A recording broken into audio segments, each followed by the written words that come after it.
नमस्कार, आपण पाहत आहे भांडा फूड न्यूज. एका दमात भ्रष्टाचारी कोमात. सोशल मीडिया, कर्जबाजारी, गुन्हेगारी, सट्टेबाजी, चोरी, मटका, जुगार, दारू, सावकारशाही, न्यायाच्या प्रतीक्षेत प्रशासन. भांडा फूड न्यूज. एका दमात भ्रष्टाचारी कोमात. वाहतूक कोंडीसाठी रिक्षा जबाबदार, महापालिकेच्या निर्णयावर संघटनांचा सवाल. कोल्हापूर शहरात मागणी केलेल्या 45 रिक्षा थांब्यांपैकी केवळ 3च थांब्यांना मंजुरी दिल्यानं रिक्षा संघटनेच्या पदाधिकाऱ्यांनी संताप व्यक्त केला. वाहतुकीचा अडथळा होतो म्हणून थांब्यांना मंजुरी नाकारण्याचे कारण काय असा प्रश्न उपस्थित केला.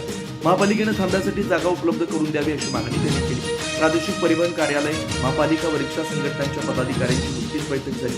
यावेळी आरटीओ व महापालिकेच्या अधिकाऱ्यांनी केलेल्या संयुक्त पाहणीच्या अहवालावर चर्चा झाली. मंजूर थांब्यावर केवळ 19 रिक्षा थांबवण्यास परवानगी देण्यात आल्यानं पदाधिकाऱ्यांनी नाराजी व्यक्त केली. शहराची हद्दवाढ झालेली नाही की रस्त्याची दुरुस्ती वाढलेली नाही. वाहनांची संख्या मोठ्या प्रमाणात वाढली. रिक्षाच्या मुक्त परवाना धोरणामुळे रिक्षाचा आकडा वाढलाय.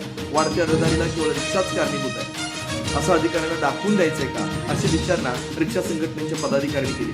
सुमारे 20 वर्ष ज्या थांब्याचं सर्वेक्षण झालंय तिथं पूर्वीपासून रिक्षा थांबे कार्यरत आहे.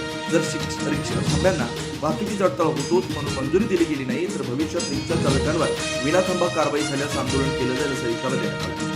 सहाय्यक प्रादेशिक परिवहन अधिकारी सचिन चावदेकर यांनी महापालिकेचे शहर अभियंता, वाहतूक शाखेचे पोलीस निरीक्षक यांच्यासमवेत येत्या काही दिवसात रिक्षा संघटनांची बैठक घेतली जाईल असं आश्वासन दिलं. चंद्रकांत भोसले, राजेंद्र जाधव, सुभाष शेट्टे, शंकरलाल पंडित, ईश्वर सनी, अविनाश झेंडे, अरुण घोरपडे उपस्थित.